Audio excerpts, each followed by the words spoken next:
گھر خلد میں بن جائیں گے 2-4 نئے اور گھر خلد میں بن جائیں گے 2-4 نئے اور پوچھو گے سوال ایک جو ہر بار علی سے پوچھو گے سوال ایک جو ہر بار علی سے یہ دیں گے جواب آپ کو ہر بار نئے اور یہ دیں گے جواب آپ کو ہر بار نئے اور تو اللہ رے شبیر کے انکار کی حیبت اللہ رے شبیر کے انکار کی حیبت بیعت کے ہوئے پھر نہ طلبگار نئے بیعت کے ہوئے پھر نہ طلبگار نئے اور تو بتلا دیا شبیر نے سر اپنا کٹا کر اسلام کے پردے میں ہے کفار نئے اسلام کے پردے میں ہے کفار نئے اور تو سنتے ہیں ہٹانے کو ہے سنتے ہیں ہٹانے کو ہے چہرے سے وہ پردہ سنتے ہیں ہٹانے کو ہے چہرے سے وہ پردہ لگتے ہیں قیامت کے یہ آثار نئے لگتے ہیں قیامت کے یہ آثار نئے اور آئیے میں اس کے بعد گزارش کرتا ہوں والد محترم جناب بسم بلگرامی صاحب سے کہ وہ آئیں اور بارگاہ مولا میں نظر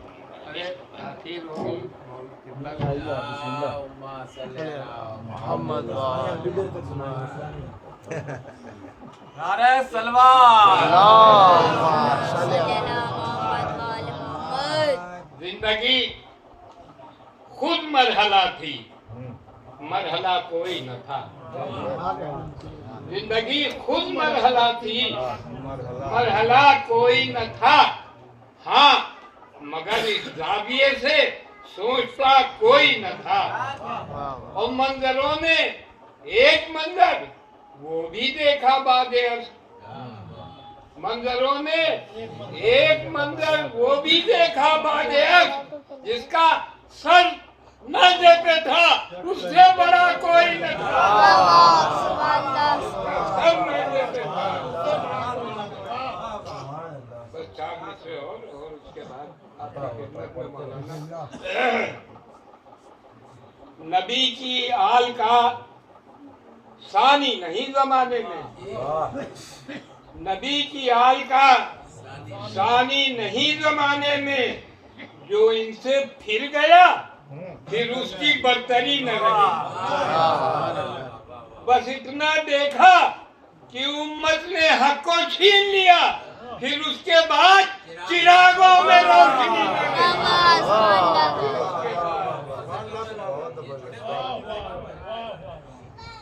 میر ذکی بلگرامی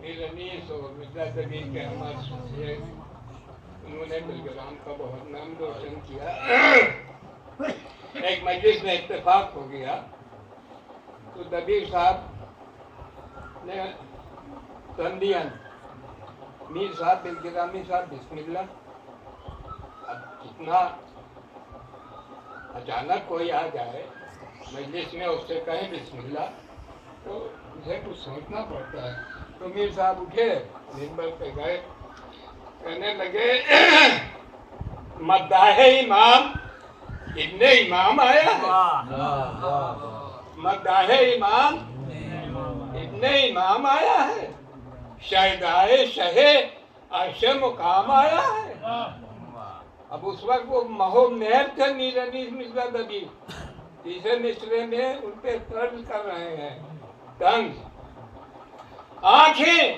مہو مہر کی جھپکتی ہیں ذکی کیا کر رہے خاکے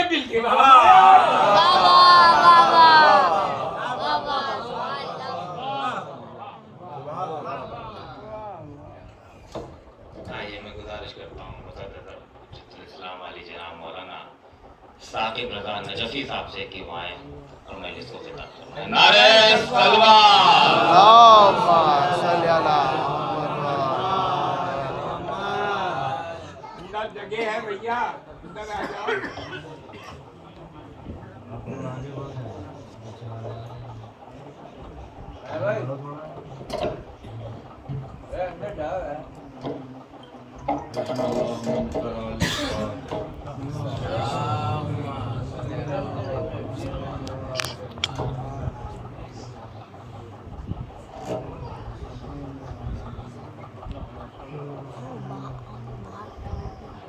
لا حول ولا قوة إلا بالله العلي العظيم بسم الله الرحمن الرحيم الحمد لله رب العالمين والصلاة والسلام على أشرف الأنبياء والمرسلين سيدنا ونبينا وشفيع ذنوبنا وطبيب نفوسنا مولانا ومولى الثقلين جد الحسن والحسين بالقاسم اللهم صل على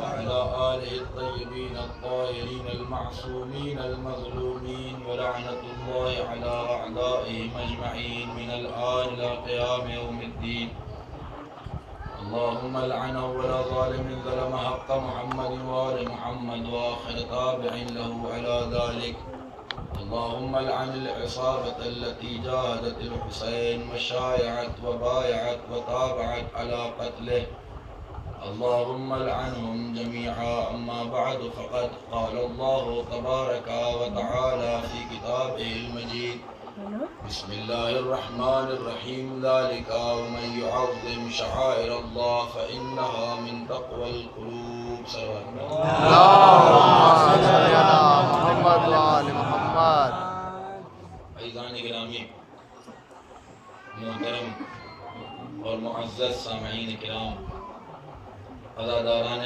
ماتمداران سرکار سید الشہداء پہلی مرتبہ آپ حضرات کے سامنے بعنوان خطیب حاضر ہونے کا موقع ملا اس سے پہلے 2 مرتبہ آپ کے بستی میں حاضر ہوا لیکن ایک مرتبہ 8ویں میں آیا تھا اور ایک مرتبہ محفل ہوئی تھی یہاں پر اس میں آیا تھا تب صفدر صاحب کو بسمل صاحب کو سنا تھا اور بسمل صاحب کا ابھی جو لہجہ دیکھا اس کے لیے میرے نانا کا ایک شعر ہے کہ کمر تن کر کہا کمر کس کر کہا تن کر حبیب ابن مظاہر نے کہاں بوڑھے ہیں ہم مولا ہمارا باغپن دیکھا صلوات پڑھیں محمد اللهم صل على محمد وآل محمد یہ قوتیں یہ طاقتیں یہ حوصلے ہمیں حبیب ابن مظاہر سے ملتے ہیں ہم معصومین کے درجے تک تو نہیں پہنچ سکتے لیکن معصومین علیہ السلام کے ساتھ جو ضعیف حضرات تھے جو ظاہراً جسماً بوڑھے تھے لیکن حوصلے اتنے بلند تھے کہ مولا نے چراغوں کو گل کر دیا اس کے بعد بھی روایت کہتی ہے کہ حبیب ابن مظاہر جس وقت مولا نے چراغ کو دوبارہ جلایا ہے تو حبیب ابن مظاہر کا سر کا امامہ کمر پر تھا اور اپنے پنجوں پر کھڑے تھے اور یہی کہہ رہے تھے کہ مولا ہمارے بوڑھے بن پہ نہ جائیے ہمارا دل ابھی بھی جوان ہے صلوات پڑھیں محمد اللهم صل على محمد وآل محمد اور ابتدا کرنے سے پہلے جناب صفدر صاحب نے بھی ایک شعر پڑھا کہ وہ ہم ایک شعر پڑھتے ہیں تو اچانک ہمیں جنت میں گھر مل جاتا ہے جس کا ایک مفہوم یہ ہے بلکہ میں کہتا ہوں کہ روایات کے اعتبار سے دیکھا جائے تو ایک شاعر کی اہمیت اس سے کہیں زیادہ ہے دیکھیں جنت ہمارا مقصد نہیں ہے ایک ادادار کا مقصد جنت نہیں ہے ہمارا مقصد صرف اور صرف خوشنودی معصومین ہے اس کے عوض میں ہمیں جنت مل جائے یہ ایک الگ مسئلہ ہے لیکن ہمارا اور آپ کا مقصد جو ہے اداداری سے جنت نہیں ہے جو لوگ اس فرش ادا پر یہ سوچ کر آتے ہیں کہ اس فرش ادا کے عوض میں جنت ملے گی وہ گویا تجارت کر رہے ہیں اداداری نہیں کر رہے ہیں اس لیے کہ ہمارا اور آپ کا ثواب اس سے کہیں زیادہ ہے یہ بتائیں کہ آسمان والوں کے درجہ بلند ہوتا ہے یا زمین والوں کا میں روایت اگر آپ کے سامنے پیش کروں بغیر کسی تمہید میں جائے ہوئے بس آپ کے سامنے ڈائریکٹ اپنی باتیں رکھ رہا ہوں کیونکہ شعر سے مجھے اپنی بات کہنے کا موقع ملا کہ اب یہ بتائیں یہ فرش ادا روایت آپ نے ہم سے کہیں زیادہ یہاں پہ وہ افراد ہیں جو مجلسیں سنے ہوئے ہیں اور ایک سے ایک اعلیٰ خطبہ کی آپ حضرات مجلسیں سنے ہوئے ہیں تو اب یہ سب آپ کے واضح باتیں لیکن فرش ادا کی جو اہمیت ہے وہ آسمان والوں کی ہے نہیں اس لیے کہ باقاعدہ روایات میں ہے کہ جب فرش ادا بچتی ہے تو آپ نے سنا ہے کہ ملائکہ آتے ہیں تو پھر واپس جاتے ہیں جانے کے بعد ان کے ہمنوا فرشتوں کو جب ان کے جسموں سے نکلتی ہوئی خوشبو سونگنے کو ملتی ہے تو وہ یہ پوچھتے ہیں کہاں سے آئے ہو کہا ذکر حسین ہو رہا تھا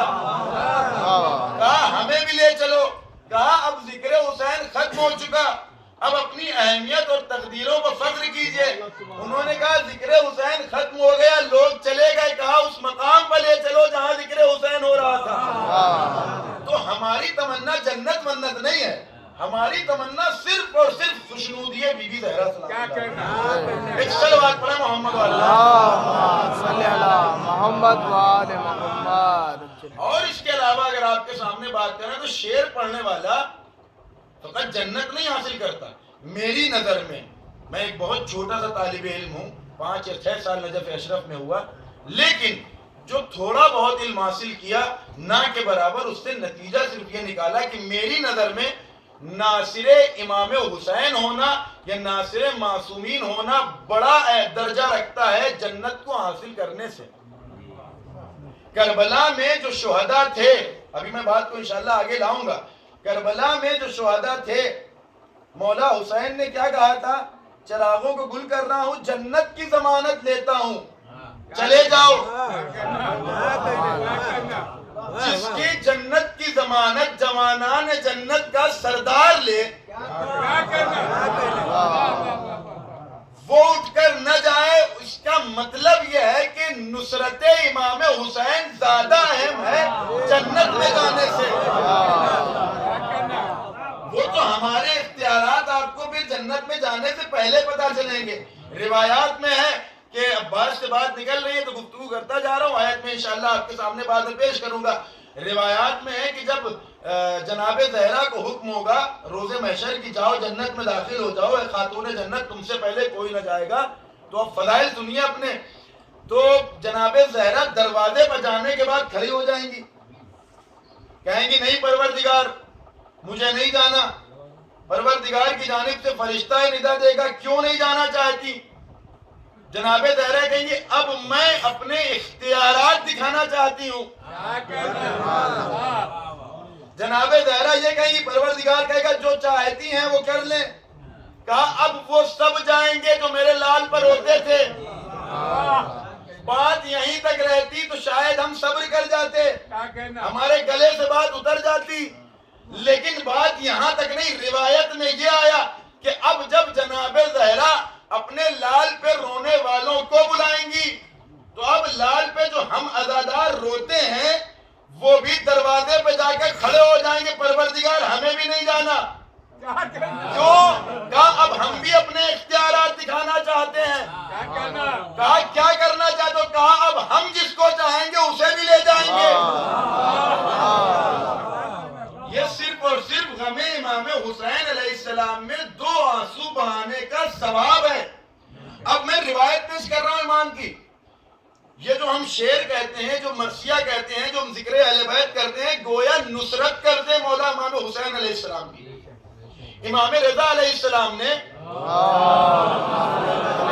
محمد وآل محمد جناب دیبل سے کہا، دیبل خدائی کا نام سنا ہوگا، اے دیبل کیا تم اشعار کہتے ہو؟ ہاں مولا کہتے ہیں۔ کہا مرثیہ کہو، گویا کہ تم نے اگر مرثیہ کہا تو ہماری نصرت کی، یعنی ہمارا اور آپ کا مولا کی مدح میں کوئی شعر کہنا یا ان کے مصائب میں کوئی ایک مرثیہ کہنا امام کا ناصر بناتا ہے۔ تو خدارہ یہ ایک پیغام ہے نوجوانوں کے لیے بھی، اپنے بزرگوں کے لیے بھی، بڑی معذرت کے ساتھ، کہ خدارہ اپنی مجلسوں میں یہ سوچ کرنا ہے کہ ہمیں اس کے عوض جنت ملے گی، عوض کا اندازہ آپ لگا ہی نہیں سکتے۔ عوض دینے والا پروردگار ہے، وہ جانے، خاتون جنت جانے، جوانان جنت کا سردار جانے۔ ایک صلوات پڑھیں محمد والا۔ اللہم صلی علی محمد وآل محمد۔ بہرحال آیت میں نے آپ کے سامنے پیش کی، ذالک ومن یعظم شعائر اللہ فإنہا من تقوی القلوب، کہ جس کسی نے بھی تعظیم کی، پوری توجہ ہماری طرف رکھیے گا، انشاءاللہ ایک موضوع ہے جس کو آپ تک پہنچانا ہے۔ جس کسی نے بھی تعظیم کی، کس کی؟ شعائر اللہ، اللہ کے شعائر کی، فإنہا من تقوی القلوب، تو بے شک یہی دلوں کا تقوی ہے۔ قرآن مجید میں کھلا ہوا اعلان ہوا کہ جس کسی نے بھی تعظیم کی اللہ کے شعائر کی، اس نے گویا کہ یہ اس کے دلوں کا تقوی ہے. اب داخل ہونے سے پہلے شعائر اللہ کے معنی بیان کرنے سے پہلے ایک بات کی طرف متوجہ کر دوں. دیکھیے ایک ہوتا ہے تعظیم کرنا, ایک ہوتا ہے عبادت کرنا. پروردگار نے اس آیت میں کیا کہا؟ وَمَن يُعَظِّمْ, جس نے تعظیم کی. یہ نہیں کہا وَمَن يَعْبُدْ, جس نے عبادت کی. تعظیم الگ شے ہے, عبادت الگ شے ہے. اس کا مطلب یہ ہے کہ اگر قرآن مجید کو غور سے پڑھا جائے تو اس کے نظریے سے پروردگار صراحتاً یہ کہہ رہا ہے کہ کسی بلند شے کی تعظیم کرنا بدعت نہیں, عین عبادت ہوتی ہے. عبادت, میں نے کہا عبادت کرنا اور چاہے, اس لیے کہ کبھی کبھی ایسا ہوتا ہے کہ ہمارے درمیان یہ شبہہ پیدا ہو جاتا ہے کہ ہم یہ جو تعظیم کر رہے ہیں کہیں یہ عبادت تو نہیں ہے. مثال کے طور پر آپ میں سے بہت سارے حضرات کربلا گئے ہوں گے, نجف اشرف گئے ہوں گے, ذریحوں کا بوسہ لیا ہوگا, وہاں پر جا کے دعائیں مانگی ہوں گی. یہ جو ہم عمل کرتے ہیں یہ تعظیماً کرتے ہیں, جو چومتے ہیں یہ تعظیماً چومتے ہیں. تو کیوں؟ اس لیے کہ پروردگار نے خود کہا کہ شعائر اللہ کی تعظیم کرنا یہ دلوں کا تقوی ہے.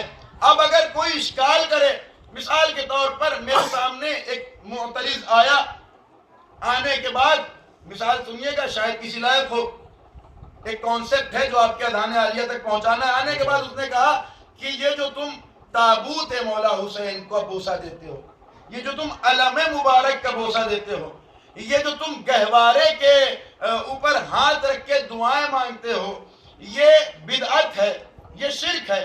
یہ میرا پورا پیغام ہے تمام مسلمان بھائیوں کے لیے, میرا کوئی پیغام فقط شیعوں کے لیے نہیں, اہل سنت برادران جو ہمارے بھائی ہیں, نفس ہیں, روح ہیں, جان ہیں, ان سب کے لیے. تو اس نے آنے کے بعد اس سے یہ اشکال کیا کہ یہ جو کرتے ہو یہ بدعت ہے. ہم نے کہا کہ سب سے پہلے تو آپ یہ سمجھیے کہ تعظیم اور عبادت میں فرق ہوتا ہے. اب میں ان کے ساتھ ان کے گھر گیا, وہ ابھی تک اسی تعظیم کو شرک اور عبادت بیان کر رہے تھے. میں ان کے ساتھ ان کے گھر گیا, کچھ دیر بیٹھا, تھوڑی دیر کے بعد ان کے والد بزرگوار آئے. اب یہ صاحب چونکہ پڑھے لکھے تھے, باپ کا احترام کرنا جانتے تھے, جیسے ہی والد محترم کمرے میں داخل ہوئے یہ کھڑے ہو گئے. میں نے کہا یہ کیا کر رہے ہیں؟ کہا بھائی تعظیم کر رہا ہوں باپ کی. میں نے کہا ابھی تو آپ نے تعظیم کو شرک بتایا تھا, ابھی تو آپ نے اسی تعظیم کو شرک بتایا تھا. اب یہ کہا نہیں نہیں نہیں, پروردگار نے قرآن میں کہا ہے وَبِالْوَالِدَيْنِ احسانا, اپنے والدین کے ساتھ نیکی کرنا یہ نیکی کا ایک حصہ ہے. ہم نے کہا اس کا مطلب آپ کو پتہ چل گیا کہ تعظیم الگ شے ہے, عبادت الگ شے. اچھا یہ تو تھی والدین کی بات.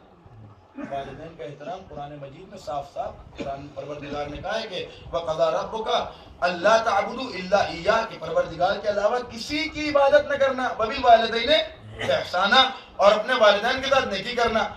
اب یہی صاحب میں بیٹھا تھا کچھ دیر کے, ان کے پاس ایک فون آیا کسی دوست کا. تو دوست کہنے لگا بھیا میں تمہارا گھر نہیں معلوم, ذرا باہر کہیں کھڑے ہو جاؤ آ کے, تو میں تمہارا گھر ڈھونڈ لوں گا, تم مل جاؤ گے تو گھر تک لے چلو گے. میں نے کہا کہ بھیا اگر ان کا فون آیا ہے, وہ آ رہے ہیں تو ان کی غرض ہے, آنے دو, تم کیوں جا رہے ہو؟ کہا نہیں یہ آداب ضیافت کے خلاف ہے. میں نے کہا یہ آداب ضیافت ہے کیا؟ کہا اسے تعظیم کہتے ہیں. ہم نے کہا اسی تعظیم کی ہم بات کرتے ہیں کہ جو ہم تابوت اور علم کا بوسہ لیتے ہیں یہ اس کی عبادت نہیں کرتے, تعظیم کرتے ہیں. ایک صلوات پڑھے محمد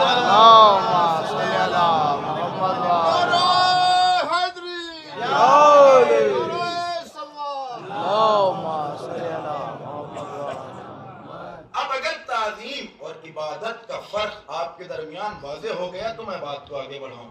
پروردگار نے کہا جس کسی نے تعظیم کی شعائر اللہ کی. اللہ کے شعائر ہیں کیا؟ کسے کہتے ہیں شعائر؟ تو جب میں نے تفسیروں کو اٹھا کر دیکھا, خصوصاً کچھ علماء کرام کی جو ہمیں واضح سی تفسیریں ملی, اس میں شعائر کے بہت سارے معنی ہیں, لیکن شاعر کی جو اصل ہے نکلا ہے شعیرہ سے، عربی گرامر کے اعتبار سے، اور شعیر کے معنی ہوتے ہیں علامت کے. تو اس کا مطلب یہ ہوا کہ ترجمہ اب اس طریقے سے ہوگا کہ اللہ کی جو علامتیں اس دنیا میں ہیں اس کی تعظیم کرنا یہ دلوں کا تقویٰ ہے. میں نے قرآن مجید چھاننا شروع کیا کہ اللہ کی علامتیں ہیں کیا، وہ چیزیں کیا ہیں جو اللہ پر دلیل بنتی ہیں. قرآن نے بعض مقامات پر کہا کعبہ شعائر اللہ میں سے ہے، میں نے مان لیا. اس کے بعد کہا حج شعائر اللہ میں سے ہے، میں نے مان لیا. یعنی اب حج کا طواف کرنا یہ تعظیم کعبہ ہے. اب اس کے بعد حج کرنا یہ خود شعائر اللہ میں سے ہے. اس کے بعد حجر اسود یہ شعائر اللہ میں سے. میں کہیں بات کو لے جانا چاہتا ہوں، بس تھوڑی دیر میرے ساتھ متوجہ رہیں اور تمہید کو اپنے ذہنوں میں رکھیں. اس کے بعد قرآن مجید میں ایک آیت ملی کہ جس میں پروردگار کہہ رہا ہے کہ حج کا ایک جز ہے قربانی. کیا کرنا؟ جو قربانی ہم ہندوستان میں کرتے ہیں، پاکستان میں کرتے ہیں، یہ ہے مستحب. لیکن جب آپ حج کر رہے ہوں تو وہاں جو قربانی کرنا ہے وہ ہے واجب. وہ ترک نہیں کر سکتے. وہ ترک کیا تو اس کا کفارہ ہے. کیا کفارہ ہے وہ آپ کو کتابوں میں مل جائے گا. عزیزان گرامی، اب ہم نے دیکھا کہ حج ایک جز ہے اسلام کا، رکن ہے اسلام کا. اگر آپ مستطیع ہیں تو حج آپ پر واجب ہے. اور حج کا ایک جز ہے قربانی. اور پروردگار نے کہا یہی قربانی شعائر اللہ میں سے ہے، علامت ہے پروردگار عالم کی، یعنی دلیل ہے پروردگار کے وجود پر. کیا کرنا؟ تو پتہ یہ چلا کہ ارکان دین سب کے سب شعائر اللہ ہیں. اور نہ صرف ارکان دین بلکہ ہر وہ شے جو ارکان دین کا جز ہو کیا کرنا؟ وہ بھی شاعر اللہ. تو اب آگے کی گفتگو آپ کی سماعتوں کے حوالے یہ بتائیے نبوت ارکان دین میں سے ہے یا نہیں؟ نہ مانے تو کافر، کیا کرنا؟ مانے تو مسلمان. کیا کرنا؟ اس کے بعد امامت شاعر اللہ میں سے ہے یا نہیں؟ ہے، کیونکہ ارکان دین میں سے ہے. امامت کی ایک کلی کا نام ہے حسین ابن علی. کیا کرنا؟ واہ واہ واہ واہ واہ. دیکھیں سلسلہ در سلسلہ آپ کے سامنے گفتگو کر رہا ہوں، شاید ایک بات ہے جو آپ تک پہنچا سکوں. امامت ارکان دین میں سے، اصول دین میں سے. نہ مانے تو آپ کا دین بیکار، کانسیپٹ آپ کے دین کا چلا جائے گا، خراب ہو جائے گا. نبی نے خود کہا کہ میرے بعد امامت کا سلسلہ چلنا ہے، اور علماء کرام کی کتابیں بھری پڑی ہیں، ایک نہیں ہزاروں دلیلیں اس کا موجود ہیں. لیکن عزیزان گرامی امامت کا جب ایک سلسلہ ہے حسین، تو ابھی میں نے کہا تھا حج ہے رکن دین کا، اور حج کا جز ہے قربانی. بات کو سمجھیے گا. کیا کرنا؟ تو رکن جو جز تھا وہ بھی شاعر اللہ. تو اب حسین صرف شاعر اللہ نہیں ہے، بلکہ حسین کے غم کو فروغ دینے میں جو جو چیزیں لائی جائیں وہ بھی شاعر اللہ. اب یہ تابوت شاعر اللہ، اب یہ علم شاعر اللہ، اب یہ دلدنا شاعر اللہ، اب یہ ہتکڑی شاعر اللہ. اس لیے کہ اس سے امامت اجاگر ہوتی ہے اور امامت سے دین خدا اجاگر ہوتا ہے. ایک صلوات پڑھیں محمد علیہ.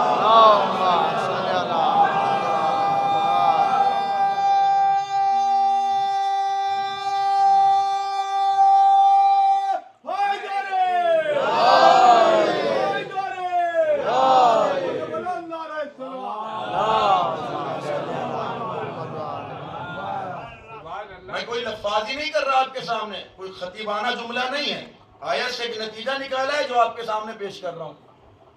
اور عزیزان گرامی، اب یہ جو اشکال ہوتا ہے اگر اس کی دلیلیں ہم دینے پر آئیں تو وہی ہے کہ مطلب معترض کرنے کو تو اشکال 1400 سالوں سے ہم پر ہو رہے ہیں اور ہوتے رہیں گے، اس کے جوابات دیے جا چکے ہیں. لیکن اپنی اس ادنا سی فکر سے جو ہم نے تاریخ اسلام پڑھنے کے بعد نتائج نکالے، اس کے بعد جو جوابات ہیں. اب یہ جو کہا جاتا ہے مثال کے طور پر تابوت مولا حسین علیہ السلام کا، اس کو نہ چومیں، یہ بدعت ہے، یہ علم، یہ تعزیہ. تو اب ذرا میرے ساتھ متوجہ ہو کر سنیں کہ جناب فطرس چلے کب؟ جب ولادت مولا حسین علیہ السلام ہوئی. دلیلیں دے رہا ہوں خالی اس بات پر کہ یہ بدعت نہیں بلکہ عین عبادت ہے اور حکم رسول ہے. فطرس چلے, جناب جبرائیل کو دیکھا کہ کچھ فرشتوں کے ساتھ جا رہے ہیں. مجھے پورا واقعہ نہیں پڑھنا, بس نتیجہ دینا ہے آپ کے سامنے. آپ سب کو واقعہ حفظ ہے الحمدللہ. کہاں جا رہے ہو؟ کہا کہ رسول کے گھر ایک نواسے کی ولادت ہوئی ہے. اچھا ہمیں بھی لے چلو. کیا کرو گے؟ کہا بالوں پر مانگیں گے. سوال کروں آپ سے, بالوں پر جلائے کس نے تھے؟ آپ اگر جاگ رہے ہوں تو میرے ساتھ جواب دیں. بالوں پر کا یہ عقاب دیا کس نے تھا؟ پروردگار نے. اگر کسی کو اللہ عذاب دے تو کسی کے پاس امید بچتی ہے؟ اللہ جانے کتنا بھروسہ تھا رحمت مولا حسین پر کہ اللہ کی بارگاہ سے بھگایا ہوا ہے, اس کے باوجود بھی در مولا حسین سے متمسک ہوا. کیوں؟ اس لیے کہ بھروسہ تھا مولا حسین کی رحمت پر. چلا فطرس آیا رسول اسلام کے پاس. یا رسول اللہ السلام علیکم, سنا ہے آپ کے گھر میں ولادت ہوئی ہے. ہاں کیا چاہتے ہو؟ کہا پروردگار کے عذاب سے ہمارے بالوں پر جل گئے ہیں, ہم چاہتے ہیں کہ آپ کے در سے یہ دوبارہ مل جائے. اب رسول اسلام کا جملہ سنیے جو تاریخ نے رقم کیا ہے. رسول اسلام نے کہا جاؤ جس گہوارے پر حسین لیٹے ہیں اس کی لکڑی سے مس کر لو. جس گہوارے پر حسین لیٹے ہیں اس کی لکڑی سے مس کر لو. اب رسول کہہ سکتے تھے ہاتھوں سے مس کر لو, پیروں سے مس کر لو, بالوں سے مس کر لو, آنکھوں سے مس کر لو, گالوں سے مس کر لو. نہیں, شاید رسول یہ بتانا چاہتے ہیں کہ صرف حسین بابرکت نہیں ہے, ہر وہ شے جو حسین سے منسوب ہو جائے وہ بھی بابرکت ہو جایا کرتی ہے. یا جملوں کو بدل کر کہوں, رسول جانتے تھے کہ آنے والے زمانے میں حسین سے منسوب ایک گہوارہ ہوگا جس پر کچھ لوگ اشکال کریں گے. جان لیں وہ یہ کہ حسین سے منسوب جو گہوارہ آج بابرکت ہے کل بھی ہوگا. ایک صلوات پڑھے محمد.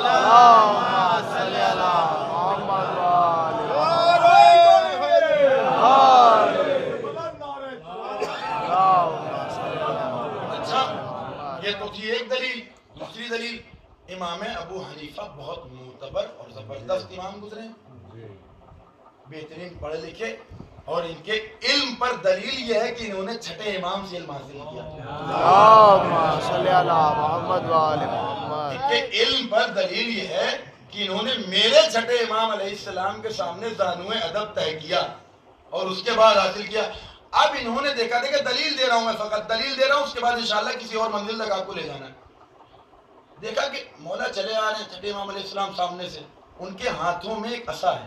دیکھیے یہاں پر شعراء حضرات ہیں, اضافت تو آپ سمجھتے ہیں, کسی شے سے کسی شے کو منسوب کر دینا. مثال کے طور پر اللہ کا گھر, رسول کا عصا, حسین کا گہوارہ, فلانے کا بیٹا. جو لفظ کا یا کی لگ جاتا ہے تو آپ سب جانتے ہیں کہ اضافت یا نسبت ہوتی ہے. اب عزیزان گرامی آنے والے نے امام ابو حنیفہ نے دیکھا کہ سامنے سے صادق اہل محمد آ رہے, پوچھا یا امام آپ کے ہاتھوں میں کیا ہے؟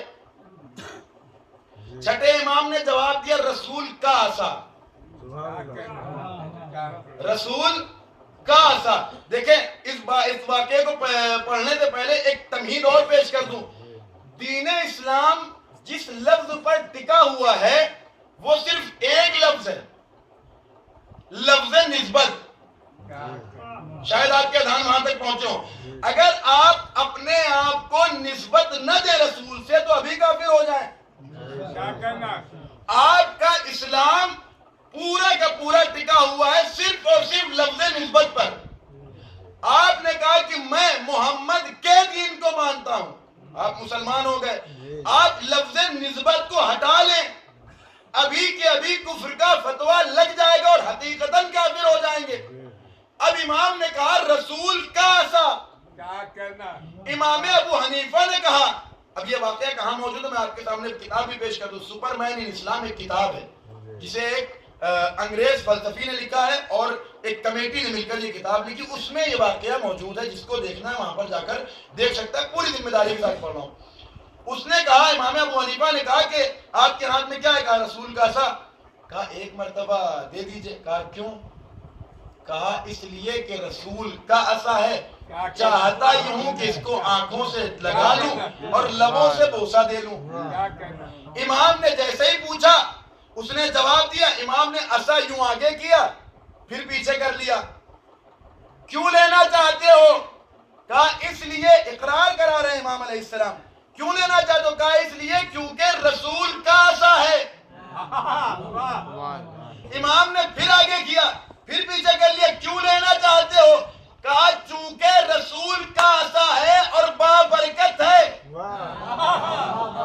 لہذا اسے ہم چومنا چاہتے ہیں, آنکھوں سے لگانا چاہتے ہیں. اب امام نے وقت سے فائدہ اٹھاتے ہوئے ایک جملہ کہا, یہ رسول کا عصا ہے, ہذا جلد رسول اللہ, ہذا خد رسول اللہ, ہذا عین رسول اللہ, ہذا اذن رسول اللہ. یہ جلد رسول کی جلد, یہ ہڈیاں رسول کی ہڈیاں, یہ کان رسول کے کان, یہ گال رسول کے گال. اگر حقیقت میں حق دینا ہے تو مجھ امام کو دو. واہ واہ واہ اس واقعے سے دو نتیجے نکلے. ایک تو یہ کہ امام ابو حنیفہ کے نظریے کے مطابق رسول سے جو شے منسوب ہو جائے وہ بابرکت ہوا کرتی ہے. میں کہتا ہوں آپ امام حسن و حسین کو امام نہ مانے امام, لیکن یہ تو مانے کہ رسول نے ان کو اپنا بیٹا کہا ہے, اور بیٹا منسوب ہوتا ہے باپ سے. اس کا مطلب جیسے رسول اسلام بابرکت, کیا کہنا ویسے حسن و حسین بابرکت. تو اب ان سے جو چیزیں منسوب ہو جائیں کیا کہنا سب کی سب بابرکت. تو اب ہمارا علم و تعزیے کو چومنا بدعت نہیں بلکہ سنت امام جعفر صادق علیہ السلام. صلوات پر محمد اللهم صل على محمد وآل محمد. دوسری دلیل تھی, اور دلیلیں آپ کے پاس ہزاروں دلیلیں پڑی. میں اس موضوع میں نہیں جانا چاہتا ابھی کیونکہ منزل کہیں اور کی ہے. آپ دیکھیں کعبہ کیا ہے؟ آپ یہ کہتے ہیں نا کہ یہ کچھ دیر پہلے کپڑا تھا, آپ نے سی کے علم میں لگا دیا اور آپ پہن لگے علم. ہم نے کہا نہیں, علم تب ہوا جب یہ منسوب ہوا, تابوت تب بنا جب اس کو ہم نے منسوب کیا. ورنہ تابوت تو ہمارے گھر میں مرنے والوں کے بھی ہوتے ہیں, کیا انہیں چومتے ہیں؟ نہیں چومتے.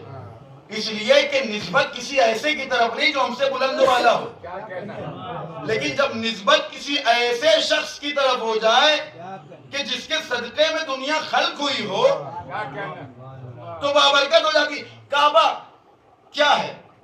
جناب ابراہیم نے مٹی اٹھائی اسی دنیا سے. اٹھانے کے بعد, اچھا ابھی کعبے کے بارے میں ایک روایت بھی پیش کروں گا.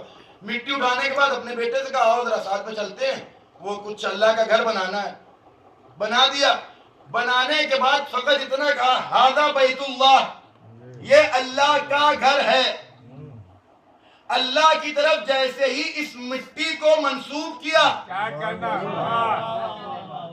جیسے ہی اللہ کی طرف اس مٹی کو منسوب کیا جو اسی دنیا سے لی ہوئی تھی, بس کچھ معصوم شخصیتوں نے اٹھایا. اٹھانے کے بعد اسے ایک چہار دیواری میں تبدیل کیا. اس کے بعد کہا یہ اللہ کا گھر ہے. آج تک مسلمان اسی کعبے کا چکر لگا رہا ہے. تو پتہ یہ چلا کہ جب نسبت کسی اعلیٰ کی طرف دے دی جائے تو وہ بابرکت ہو جائے کرتی ہے. اس کے علاوہ حجر اسود کیا ہے؟ مسلمان ہم 75 لاکھ کا مجمع شیعہ سنی سبھی جاتے ہیں اور جانے کے بعد ہر سال حجر اسود کو چومتے. کیوں چومتے ہیں بھائی؟ جناب آدم کے ساتھ جنت سے چلا تھا تو پتھر ہی نا, صرف منسوب ہو گیا جناب آدم سے. تو اتنا بابرکت کہ زندگی بھر ہر مسلمان جا کر حجر اسود کو چومتا ہے. تو جو فخر آدم ہو, جس کے صدقے میں جناب آدم پیدا ہوئے ہوں. اب میں آپ کے سامنے روایت پڑھ دوں. جناب آدم نے جب اپنی آنکھیں کھولی روایت کا جملہ ہے کیا دیکھا کہ 5 نوری ہستیاں ہیں پروردگار یہ کون ہے کہا یہ انا محمود هذا محمد انا العلی هذا العلی انا فاطر السماوات هذه فاطمہ انا المحسن هذا الحسن انا الاحسان هذا الحسین میں محمود یہ محمد میں علی یہ علی میں فاطر السماوات یہ فاطمہ میں حسن میں احسان یہ حسن میں محسن یہ حسین اے آدم ان کانت لکا حاجت لی اگر کبھی تمہیں مجھ سے کوئی حاجت ہو فتوسلوا بہم ان کے ذریعے مانگنا ان کے ذریعے مانگنا جناب آدم کا فخر ہے امام حسین علیہ السلام جناب آدم سے منسوب ہوا پتھر اتنا بابرکت تو امام حسین کی بقا امام حسین نے جس آدم اور آدم کے بعد تمام انبیاء کو باقی رکھا اگر اس سے کوئی شے منسوب ہو جائے اور یہ درجہ ایسے ہی نہیں ملا مولا حسین علیہ السلام کو رسول نے کہا تھا حسین تمہیں تمہاری شہادت کے بعد 3 فضیلتیں ملیں گی پہلی فضیلت یہ کہ تمہارے قبے کے نیچے یعنی اس گنبد کے نیچے دعائیں قبول ہوں گی دوسری فضیلت یہ کہ تمہیں سید الشہداء کہا جائے گا ایک بات بتائیں کیا اول سے لے کر آج تک یا قیامت تک کوئی ایسا شہید ہی نہیں گزرا جنہیں سید الشہداء کہا جائے لیکن یہ طرح امتیاز ہے مولا حسین علیہ السلام کا یا یوں کہوں کہ پروردگار عالم کو حسین کا آخری سجدہ اتنا پسند آیا کہ پروردگار نے کہا رہتی دنیا تک تجھے سید الشہداء کہلاؤں گا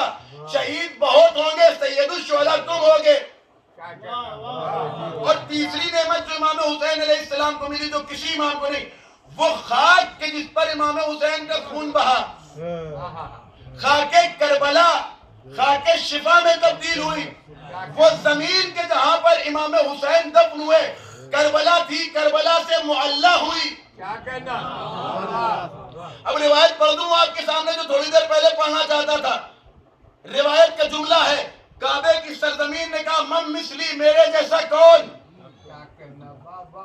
عجیب و غریب روایت پڑھ رہا ہوں آپ کے سامنے شاید پہلے سنی ہو لیکن یہ روایت موجود ہے بحوالہ میں آپ کے سامنے کتابیں پیش کر سکتا ہوں کیا کہا کعبے کی زمین نے من مثلی میرے جیسا کون کہ مجھ پر اللہ کا گھر ہے پروردگار نے کبھی کسی کے آنا تو برداشت ہی نہیں کی چاہے وہ جناب آدم و حوا ہوں یا سرزمین مکہ پروردگار نے جیسے ہی اس کا یہ فخر دیکھا جناب جبرائیل کو بھیج دیا کہا قری واستقری ٹھہر جا خاموش ہو جا ولا تستکبر اور گھمنڈ نہ کر تستکبر گھمنڈ نہ کر تکبر نہ کر کیوں کہا تیرے مقابلے میں ایک ایسی زمین ہے کہ جس کے مقابلے تیری فضیلت ایسے ہی ہے کاش میں جملہ اب تک پہنچا لے جاؤں جس کے مقابلے میں تیری فضیلت ایسے ہی ہے جیسے ایک سوئی کو کسی سمندر میں ڈالا جائے ایک قطرہ جو اس کے سامنے آتا ہے وہ تیری فضیلت ہے کربلا کی زمین کے مقابلے میں اور جس کعبے پر تو فخر کر رہی ہے اس کو بچانے والا اس سرزمین کربلا میں مدفون ہے آگے کا جملہ پڑھوں یہاں تک روایت ہوتی تو شاید میں خاموش ہو جاتا آگے کا جملہ سنے اب پروردگار نے کہا اگر تو نے گھمنڈ کیا اگر تو نے عقل دکھائی ہوائی تو بکا الی النار تجھے بھی جہنم میں ڈال دوں گا اب مجھے جملہ کہنے دیجئے کہ اگر سرزمین کعبہ جیسی سرزمین حسین کی سرزمین کے مقابلے میں آئے تو پروردگار جہنم میں ڈال دے تو جو لوگ حسین کے مقابلے میں آئے اور جو آج تک راضی ہیں صلوات پڑھیں محمد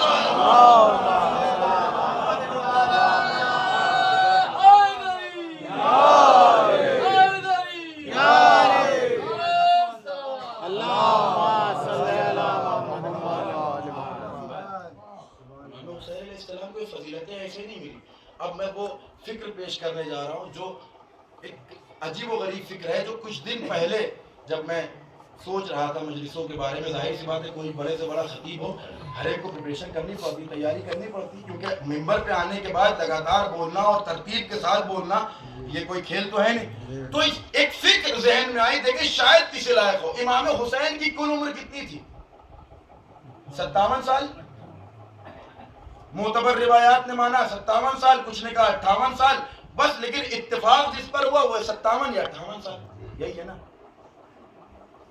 امام حسین کی, بہت آرام سے جملہ پڑھوں گا, امام حسین نے از ابتدا تا انتہا امام کا ایک ایک عمل نمونہ عمل ہے.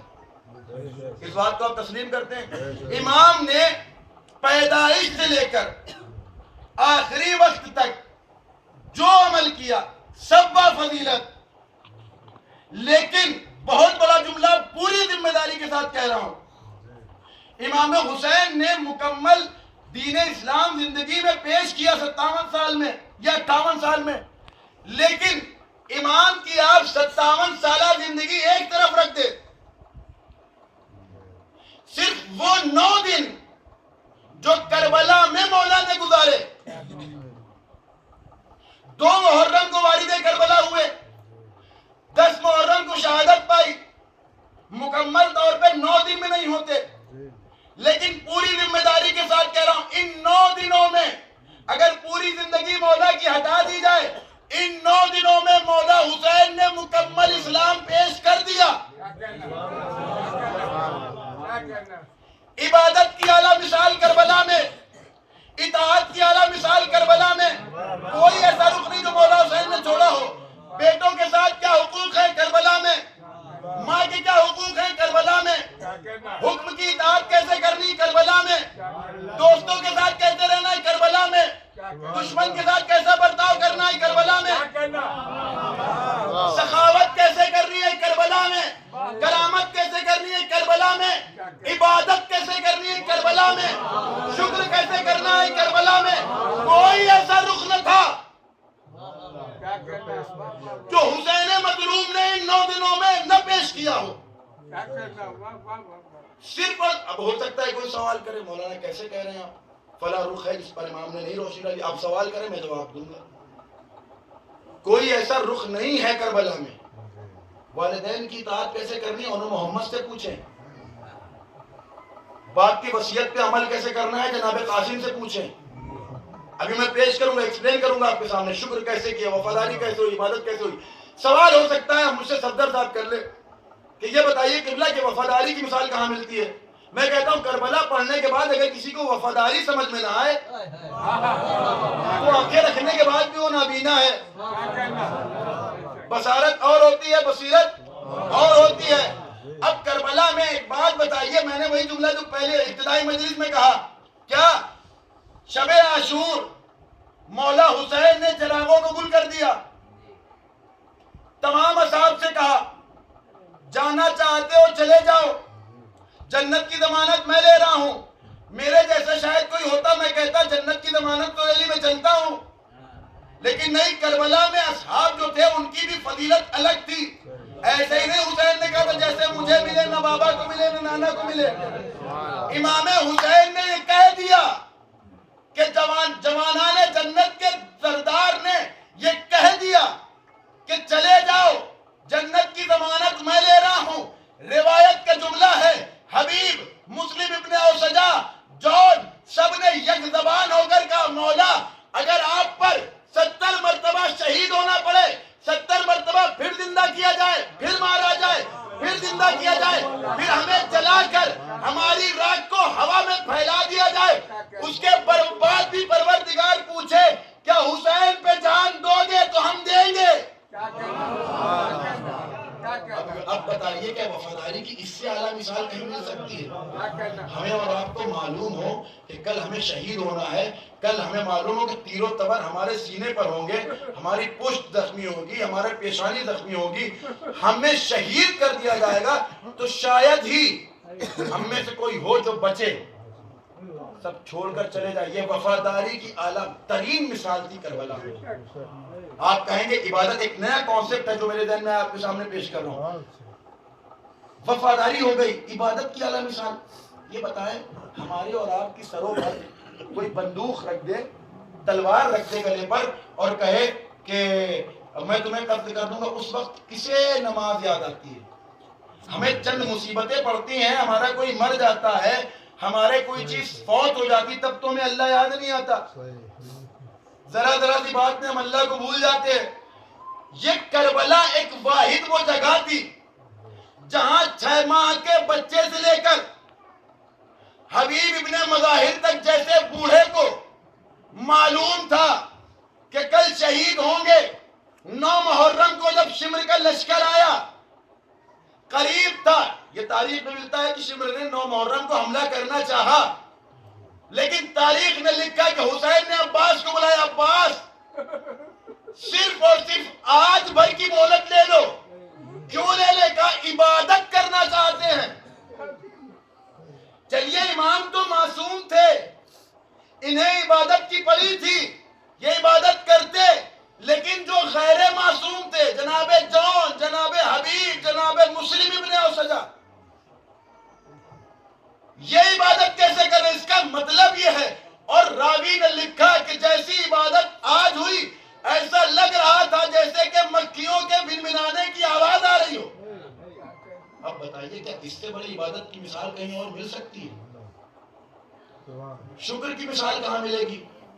ہمارا اور آپ کا کوئی ایک بچہ شہید ہو جائے, مر جائے, ایکسیڈنٹ ہو جائے, خدا سب کے بچوں کو سلامت رکھے, کوئی ایک مر جائے تو ہمارے حواس گم ہو جاتے ہیں. لیکن یہ جناب زینب کا جگر تھا. میں مسائل نہیں بول رہا, ایک کانسیپٹ پیش کر رہا ہوں آپ کے سامنے. کربلا میں سب کچھ تھا. جناب زینب کے دونوں لال پڑے ہوئے ہیں آنکھوں کے سامنے, لیکن یہ وہ ماں ہے, ماں کو اپنے بچے سے سب سے زیادہ محبت ہوتی ہے. ماں اپنے بچے کو ہر مصیبت سے بچاتی ہے. لیکن جب جناب زینب نے دیکھا کہ اب اونو محمد شہید ہو گئے, اپنے سر کو سجدے میں رکھ دیا, پروردگار تیرا لاکھ لاکھ شکر کہ میری ماں کے سامنے تو نے مجھے شرمندہ ہونے سے بچا لیا. شکر کی اعلیٰ مثال کی نہیں ہے تو اور کیا ہے؟ آپ کہیں گے توبہ کی مثال. اب امام حسین علیہ السلام کے بارے میں ایک روایت ملتی, وہ پیش کر دو. مجمع تھوڑا سا خاموش ہے, شاید گفتگو بات گزر رہی ہے, سمجھ میں زیادہ آ رہا ہے. ان الحسین مصباح الہدی و سفینۃ النجات, یہ روایت آپ نے سنی ہے. حسین مصباح الہدی ہیں, ہدایت کا چراغ ہیں, اور سفینہ نجات ہیں. توبہ کے اوپر بات لا رہا ہوں, اس کے روایت پیش کر رہا ہوں. کسی نے چھٹے امام سے پوچھا, مولا صرف اور صرف امام حسین کو سفینہ نجات کیوں کہا گیا؟ آپ تو پہلے امام سے لے کر آپ تک سب کے سب سفینہ نجات ہیں. روایت سنیے گا. کہا آپ بھی, آپ کا جو دامن تھام لے اس کا بھی بیڑا پار ہو گیا, جو امام حسن کا دامن تھام لے اس کا بھی بیڑا پار ہو گیا, جو امام علی کا دامن تھام لے اس کا بھی بیڑا پار ہو گیا. یہ بتائیے سفینہ نجات صرف اور صرف مولا حسین کو کیوں کہا گیا؟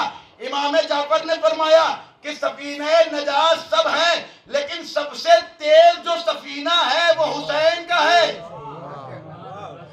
اگر کربلا نہ ہوتی تو یہ بات سمجھ میں نہ آتی.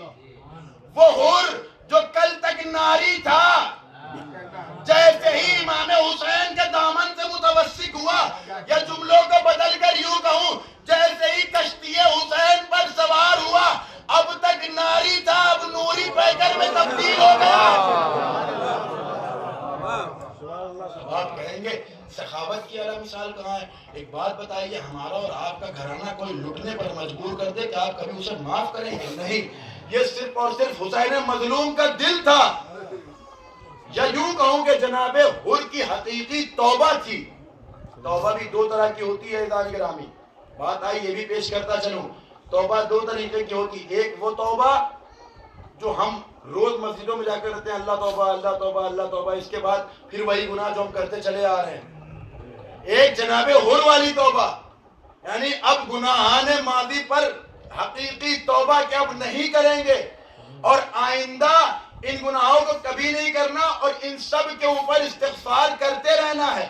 جناب حر نے گویا کہ وہ حقیقی توبہ کی کہ امام حسین علیہ السلام کو مجبور کر دیا کہ معاف کر دیں. یہ توبہ کی حقیقی مثال کربلا میں نہیں ہے تو اور کیا؟ صبر کی اعلیٰ مثال کیا ہے؟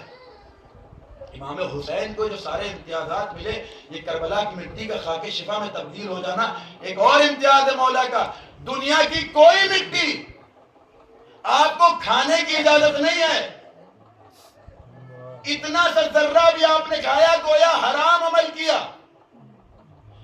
آپ مولا علی کے در کی مٹی لائیں، بابرکت ہے، میں اس سے انکار نہیں کر رہا، رکھیں، تسبیح بنائیں، آنکھوں سے لگائیں، امام رضا کے ہاں سے مٹی لائیں، رکھیں، آنکھوں سے لگائیں، چومیں، لیکن کھا نہیں سکتے۔ یہ صرف اور صرف امتیاز ہے مولا حسین علیہ السلام کا کہ ان سے یہ مٹی جب منسوب ہوئی تو پروردگار نے کہا اپنے مرض میں کھا سکتے ہو۔ لیکن اب آپ لوگ یہ نہ کریے گا کہ جہاں خاک شفا مل گئی آپ کھانا شروع کر دیں، نہیں، اس کے بھی کچھ شرائط ہیں۔ مولا نے کہا ہے، چھٹے امام کی روایت ہے کہ من اکلا تینن، جس نے بھی مٹی کھایا اس کا مطلب یہ کہ اس نے حرام مٹی کھائی، الا تین و قبر الحسین، سوائے قبر امام حسین علیہ السلام کی مٹی کے۔ کتنی مقدار میں کھانا یہ بھی بتا دیا ہے۔ یہ اس لیے پیش کر رہا ہوں تاکہ کبھی آپ کو مل جائے تو آپ اس مقدار میں ہی کھائیں جو حکم دیا گیا ہے، کیونکہ ہم صرف اور صرف ائمہ اہل بیت علیہ السلام کے حکم کے تابع ہیں۔ وہ جتنا کہیں گے ہم اتنا کریں گے، اس سے زیادہ نہ ہم کر سکتے ہیں نہ اس سے کم کر سکتے ہیں۔ مثال آپ کے سامنے دلیل سے بات پیش کر دوں۔ ایک شخص تھا مسجد نبوی میں نماز پڑھ رہا تھا، جملہ غور سے سنیے گا شاید کسی لائق ہو۔ نماز پڑھ رہا تھا، پیچھے سے رسول اسلام آئے، آواز دی، اے شخص، وہ نہیں مڑا، اس نے دیکھا کہ رسول اسلام آ گئے، اب تو نماز بھیا وہی والی پڑھیں، بالکل دکھا دکھا کے ریاکاری والی، سبحان اللہ ہے، سبحان اللہ ہے، سبحان اللہ۔ وہ آدھے گھنٹے تک ان کی نماز چلتی رہی۔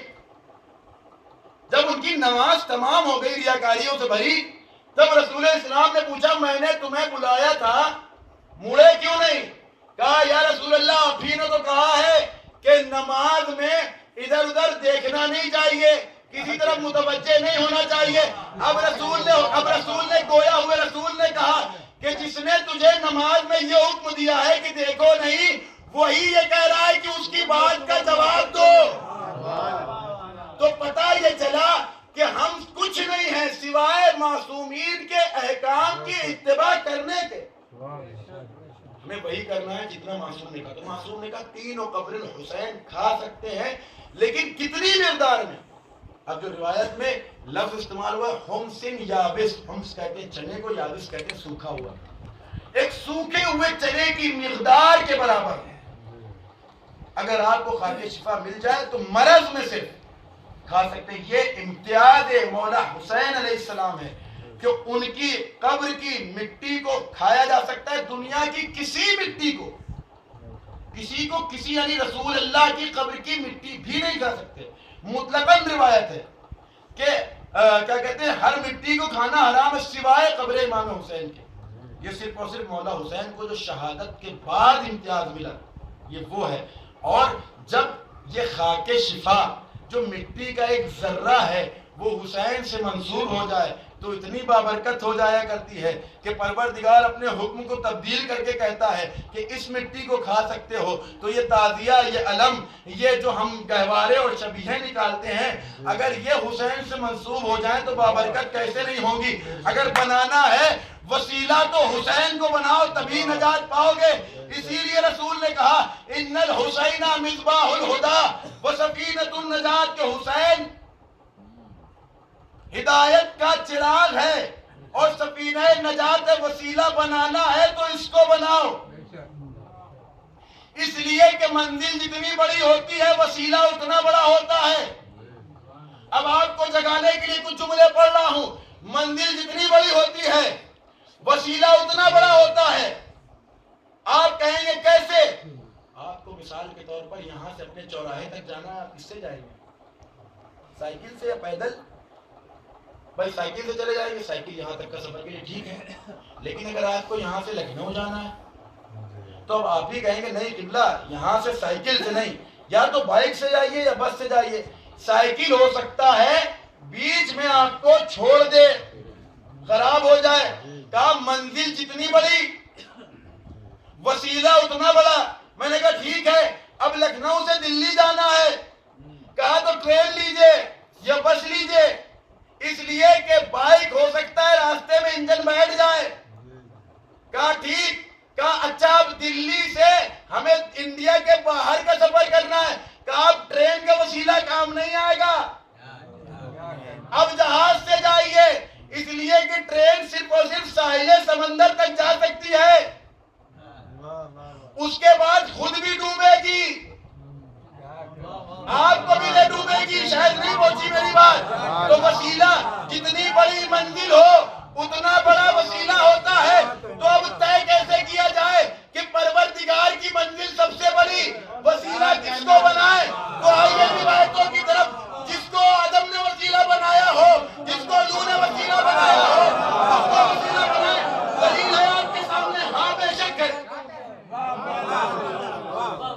دلیل پیش کروں آپ کے سامنے، جناب یعقوب بیٹا ہو گیا 18 سال روتے رہے، ایسی روایتوں ملتا آنکھوں کی بینائی چلی گئی، اور اب جناب جبرائیل کو موقع ملا جناب اہل بیت علیہ السلام کے فضائل کو سمجھانے کے لیے۔ آ گئے، یا یعقوب الا اعلمک دعاء، کیا میں کوئی ایسی دعا تمہیں نہ بتاؤں کہ جس سے تمہارا بیٹا پلٹ آئے؟ منزل جتنی بڑی وسیلہ اتنا بڑا، تو اب سمجھے کیسے کہ وسیلہ کون سب سے بڑا ہے؟ تو جس کے صدقے میں دنیا پیدا ہوئی ہو، یا وہ وسیلہ ہے، یا جس کے سامنے دنیا بنی ہو وہ وسیلہ ہے۔ جناب یعقوب کے پاس آئے جبرائیل، کیا میں تمہیں وہ دعا نہ بتاؤں کہ جس سے تمہارا بیٹا واپس آ جائے؟ بے شک بتاؤ، 18 سال سے رو رہے ہیں، آنکھوں کی بینائی چلی گئی ہے۔ اب جناب جبرائیل نے ڈائریکٹ نام نہیں لیے، عجیب و غریب فقرات کہا، قل ما قال ابوک آدم، کہو جو تمہارے باپ آدم نے کہا اپنی مشکل میں، قل ما قال ابوک نوح، جو تمہارے باپ نوح نے کہا اور ان کی کشتی کو پار لگایا گیا، قل ما قال ابراہیم خلیل اللہ، جو ابراہیم نے کہا کیا؟ کہا قل اللہم بحق محمد و بحق علی و بحق فاطمہ و بحق الحسن و بحق الحسین۔ ابھی یہ جملے نہ کہے تھے کہ جناب یوسف کے پلٹنے کی خبر آ گئی، تو اس کا مطلب یہ ہوا کہ آپ سب سے بلند بالا مانتے ہیں انبیاء کو، تو جس کو انبیاء نے وسیلہ بنایا ہو اپنی منزل تک پہنچنے کے لیے، اس کو ہم بھی وسیلہ بنائیں گے۔ تو یہ اہل بیت علیہ السلام، یہ مولا حسین علیہ السلام کی کشتی ہے، اس پر سوار ہونے کے بعد ہمیں منزل نجات ملے گی، اور کیوں نہ ملے، جوانان جنت کا سردار ہے حسین، سید الشہداء امام حسین کو اس لیے بھی کہا گیا، کبھی موقع ملا تو اس پر روشنی ڈالیں گے کہ امام حسین کو سید الشہداء کہا کیوں جاتا ہے۔ کیا کوئی ایسا شہید نہ گزرا کہ جسے سید الشہداء کہا جائے؟ مولا کائنات کو زہر بھری تلوار سے مارا گیا، امام حسن کے کلیجے کے 72 ٹکڑے ہوئے، اس کے بعد بھی سید الشہداء نے کیوں؟ اس لیے کہ سب سے بڑی مصیبتیں مولا حسین نے چلی۔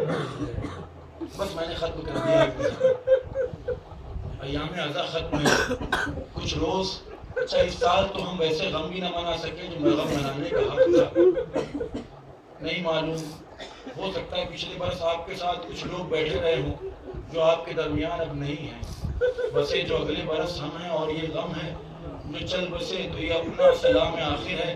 بی بی سے معذرت کرا کریں ہر مجلس میں کہ بی بی اگر حق گریہ ادا نہ کیا ہو تو معاف کیجیے گا، اس لیے کہ کوئی آئے یا نہ آئے 3 بیویاں ضرور آتی ہیں، جناب زہرا، جناب زینب، جناب سکینہ پوچھتی بوبی اماں یہ رونے والے کون ہیں؟ جناب زینب ایک ہی جملہ کہتی تیرے بابا کے عزادار ہیں۔ جناب سکینہ کہتی بوبی اماں اگر یہ کل کربلا میں ہوتے تو میرے بابا کے گلے پر شمر کا خنجر نہ چلتا۔ جزاکم اللہ خیر الجزا، خدا آپ کو کوئی غم نہ دے سوائے غم آل محمد کے۔ لیجئے 40 کے ایام تھے وہ بھی گزر گئے، حکم رہائی مل گیا، جی چاہتا ہے کہ کچھ مصائب رہائی کے پڑھ دوں، اور اس کے بعد ختم دعا ہے۔ جناب سید سجاد کو جب ایک روایت کی بنیاد پر سال بھر گزر گیا قید خانے میں، اچھا ایک بات اور آپ کے سامنے عرض کروں، سید سجاد پر سب سے زیادہ دو چیزوں نے ستم ڈھائے ہیں. ایک مولا سجاد علیہ السلام سے جب پوچھا گیا کہ مولا آپ کیوں روتے ہیں، کہا اس لیے کہ میں نے اپنی پھوپھیوں کو بازاروں میں بے مقناؤ چادر دیکھا. کہا دوسری مصیبت کیا ہے، کہا میری سکینہ کے معصوم سے سوال. جناب سکینہ صرف بار بار یہی سوال معصوم سے سوال کرتی تھی، اے بھیا یہ پرندے کہاں جا رہے ہیں؟ سید سجاد کہتے تھے اے بہن سکینہ یہ اپنے اپنے گھروں کو جا رہے ہیں. اے بھیا ہمیں گھر جانا کب نصیب ہوگا؟ روایت کہتی سید سجاد کچھ نہ کہتے تھے. اب حکم رہائی ملا، جناب سید سجاد آئے، پھوپھی اماں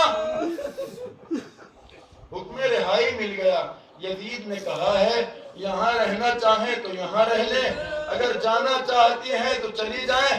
جناب زینب نے بھی ایک جملہ کہا، اے سید سجاد جب سے میرا بھائی شہید ہوا ہے اپنے بھیا پر کھل کے رویا نہیں ہے.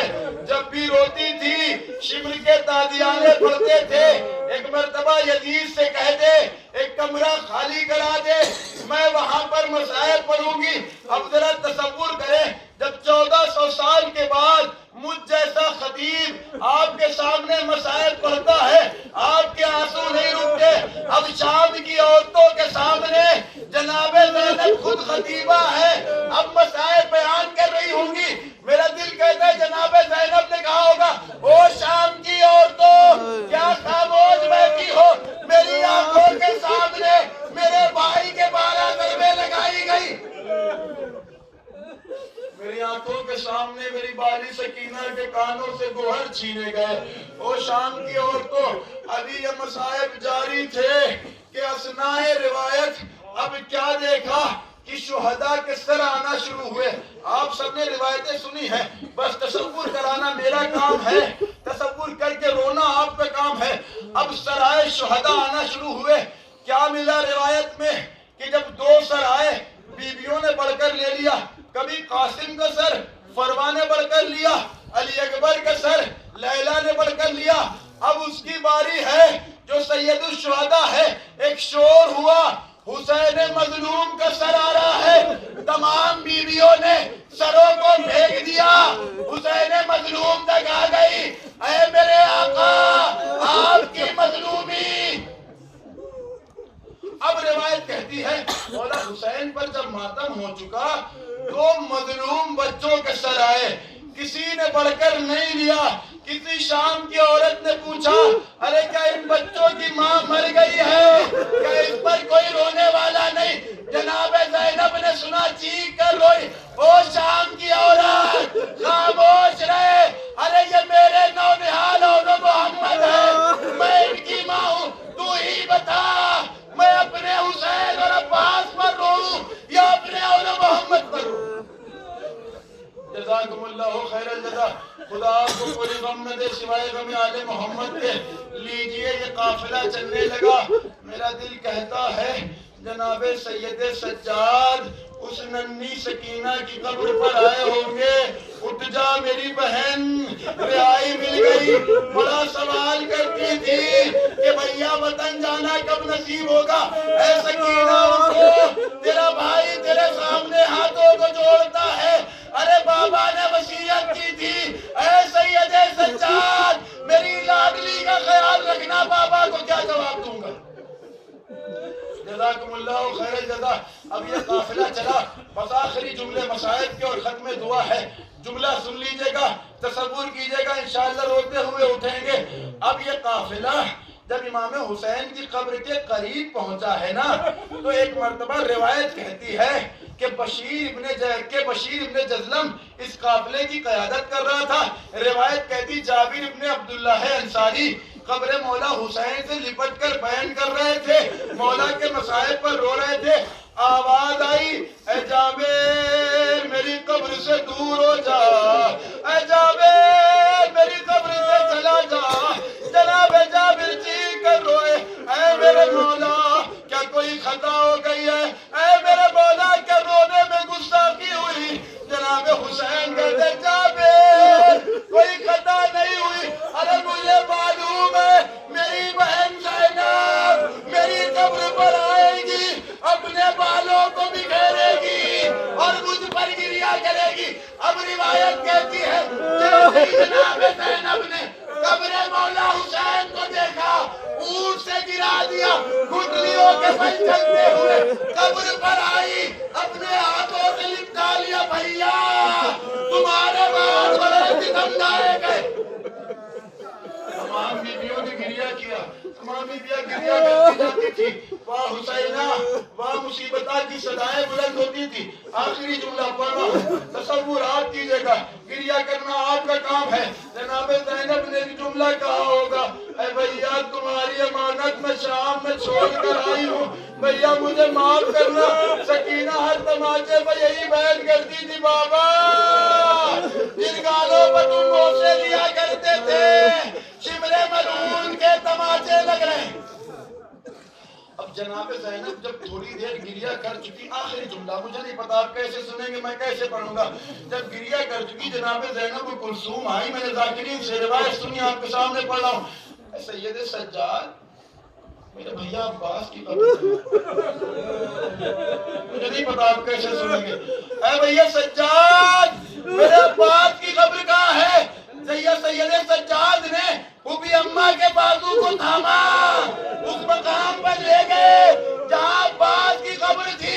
جناب زینب نے قبر کو دیکھا، مومنوں سر کو پیٹ کے رونا، ارے قبر کو دیکھا انکار کر دیا، نہیں نہیں یہ میرے عباس کی قبر نہیں ہے، میرا عباس اتنا لمبا تھا، گھوڑے پر بیٹھتا تھا تو زمین پر خط کھینچتے جاتے تھے، ارے یہ کسی بچے کی قبر ہے۔ سید سجاد نے کہا بی اماں، ارے چچا کی لاش کو گھوڑوں سے اتنا پامال کیا گیا کہ میں نے لاش کو گٹری میں سمیٹ کر اس قبر پر دفن کر دیا۔ اے بی اماں، یہ میرے چچا کی قبر ہے۔ انا للہ و انا الیہ راجعون، رضا بقضائہ و تسلیما لامرہ، ربنا تقبل منا انک انت السمیع العلیم۔ بار الہ تجھے واسطہ محمد و آل محمد علیہ السلام کا ہماری مختصر سی عبادت قبول فرما۔ پروردگار حاضرین مجلس کی تمام دلین حاجات و خواہشات پورا فرما۔ پروردگار ہم سے اگر گریہ میں کوئی کمی رہ گئی ہو تو ہمیں معاف فرما، اور ہمیں غم امام حسین علیہ السلام میں زیادہ سے زیادہ آنسو بہانے کی توفیق عنایت فرما۔ رب کریم ہم سب میرے مولا کے عاشق ہیں، پروردگار ہمیں جلد از جلد روضہ مولا حسین کی زیارت نصیب فرما۔ پروردگار تجھے واسطہ محمد و آل محمد علیہ السلام کا جو مجلس ہم یہاں برپا کر رہے ہیں ہمیں سرزمین کربلا پر برپا کرنے کی توفیق الہی فرما۔ آمین۔ پروردگار وقت کے امام علیہ السلام کے ظہور میں تعجیل فرما، الہی آمین۔ امور کے ناصرین میں شمار فرما۔ ربنا تقبل منا انک انت السمیع العلیم۔